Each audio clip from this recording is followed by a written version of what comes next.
Olá, pessoal. O ex-juiz e atual senador Sérgio Moro conquistou uma importante vitória no judiciário. Ele tinha uma ação na Justiça Eleitoral por abuso de poder econômico e era considerado por muitos como o ex-senador. No entanto, em uma reviravolta impressionante, ele conseguiu preservar o mandato. Mas a pergunta é: a que preço? O que o ex-juiz teve que fazer para conseguir tal façanha? Bom, há muito tempo já se sabe que o senador Sérgio Moro vendeu a alma para o diabo. Tudo começou quando ele decidiu deixar a magistratura e entrar para a política. A partir de então, sua vida se tornou um verdadeiro rebuliço. Hoje, com a imagem arranhada, nem de longe lembra aquele juiz poderoso que Sérgio Moro foi um dia. Esse é o teor do comentário feito por Leandro Flores, quando ainda os processos dele nem tinham sido julgados. Confira aí.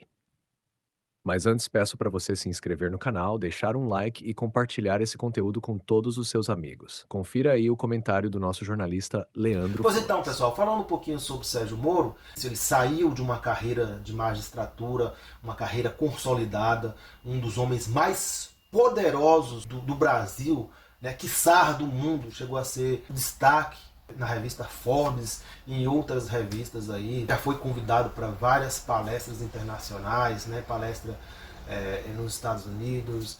E foi uma pessoa poderosíssima, né, que tinha muitos seguidores, muitos admiradores, tanto na área jurídica quanto no eleitorado, né? E ele deixou essa fama, esse status para se tornar, para entrar em outra seara, né?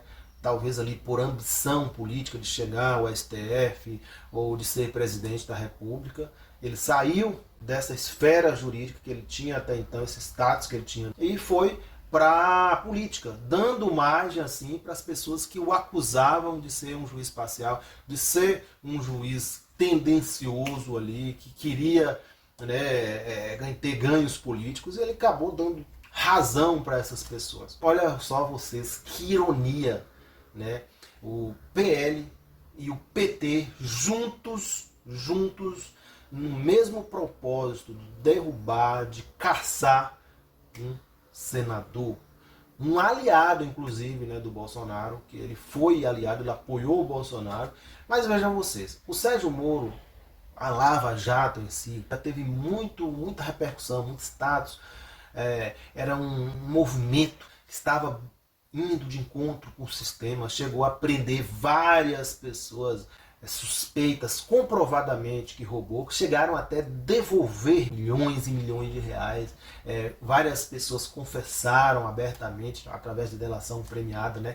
E a Lava Jato cumpriu esse papel, desmontando várias quadrilhas ali políticas que se formavam, né? Só que o Sérgio Moro, ao invés de assegurar isso com firmeza, de ir até o final, aproveitar este movimento, ele deu vazão às pessoas que o acusavam de tendencioso, de um juiz imparcial, e foi ser ministro de Bolsonaro.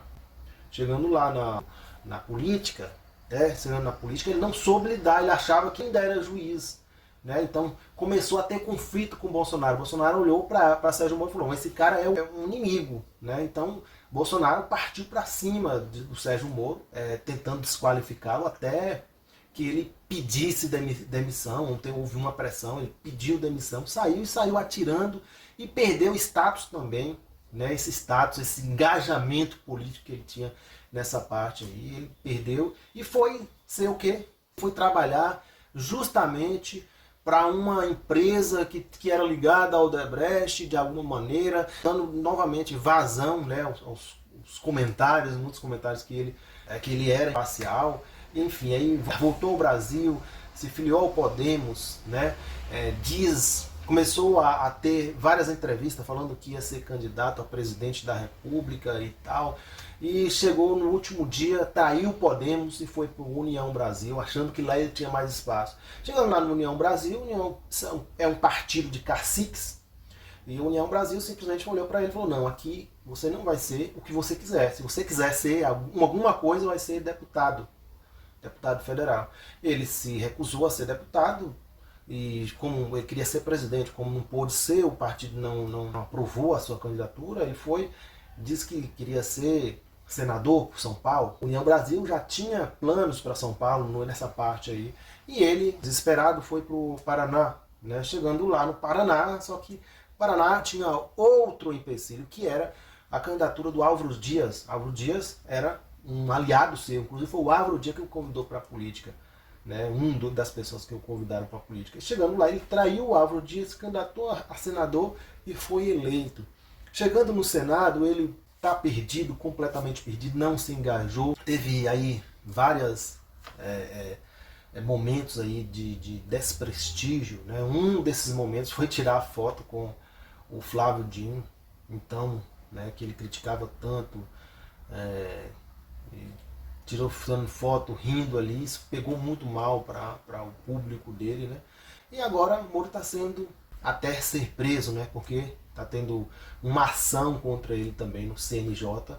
Ele prevendo isso, já começou a percorrer de escritório em escritório, buscando apoio, ali num desespero total, se arrastando, né, politicamente com a sua cauda, seu passado horroroso, né, de traições, de cabeçadas, de erros políticos, acertos, ambições, né, de equívocos e chegando a falar com o ministro do STF, Gilmar Mendes, a quem é o símbolo maior do fisiologismo político, é o símbolo maior, é o ministro que mais defende político, em outras palavras, é o Gilmar Mendes. Então, o Gilmar Mendes ele tem soltado aí várias pessoas, né, vários políticos aí acusados de corrupção.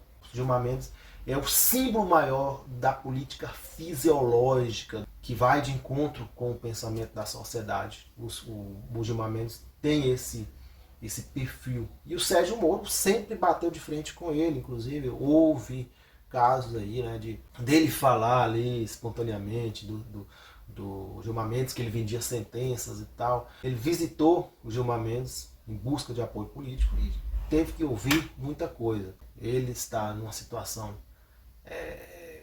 caótica.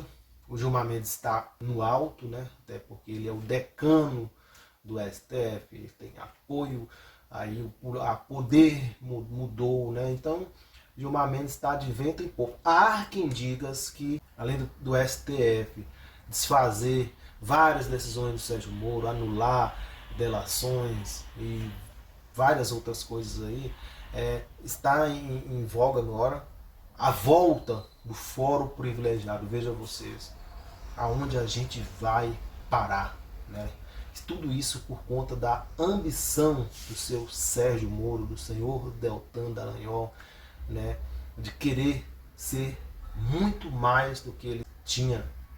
Se ele tivesse seguido com aquele plano, seguido com a Lava Jato ali, talvez não teria tido o fim que foi, né? Hoje a Lava Jato está na latrina da história. O Sérgio Moro também está indo para esse mesmo lugar. O Deltan já está lá, né? De cabeça cortada, inclusive, de pés amarrados. E estão todos indo para lá. Por quê? Por culpa deles mesmos, não por culpa somente dos corruptos. Porque era óbvio que o sistema ia reagir. E reagiu de forma intensa.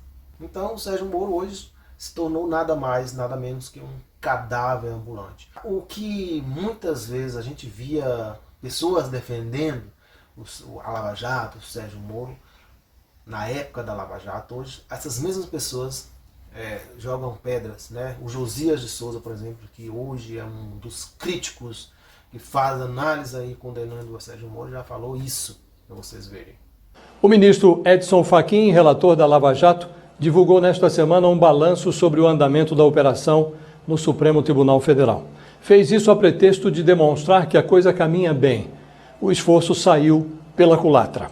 A comparação com os resultados de Curitiba é constrangedora. Na primeira instância, os encrencados sem mandato são sentenciados em escala industrial. Na Suprema Corte, a coisa corre no ritmo da impunidade.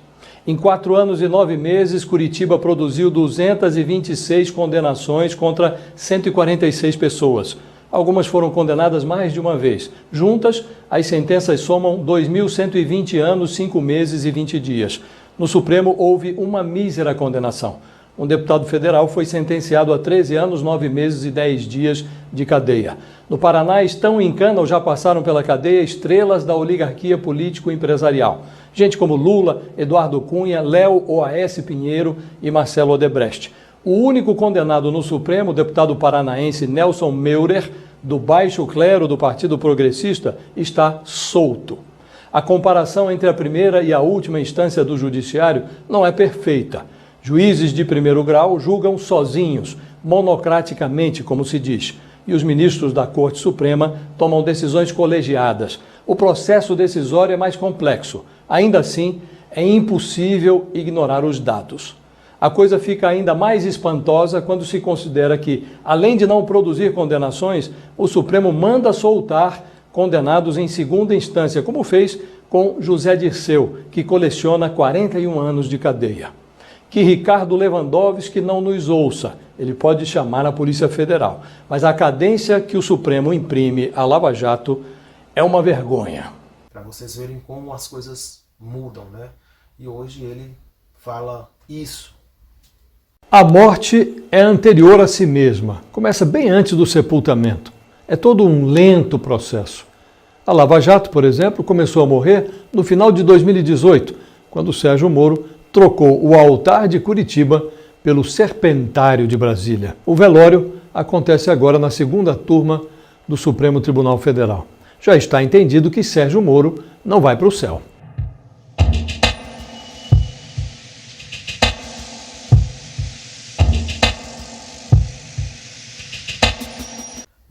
Não só o Josias de Souza, mas a imprensa hoje está mais para o lado da condenação contra a Lava Jato, até pelos erros, né, pelo que foi descoberto ali, ilegalmente, diga-se de passagem, ilegalmente, essas mensagens aí, provas ilícitas, né, provas contaminadas, enfim, desconstruiu toda uma narrativa e mostrando realmente quais os propósitos dessa equipe da Lava Jato, que infelizmente, né, tinha um propósito bom, mas infelizmente a intenção, né, que é diferente do propósito. Eles tinham um propósito inicialmente bom, a causa era boa, mas a intenção deles era ruim. Isso fez com que eles chegassem à lama que estão, né? Então é isso, vou ficando por aqui. Deixo o meu abraço para vocês. Peço novamente para se inscreverem no canal, deixar um like, comente aí, nem que seja A, B, B, C, C, qualquer coisa aí que vocês quiserem, né? O YouTube entender que o conteúdo é relevante. Um abraço e fiquem com Deus.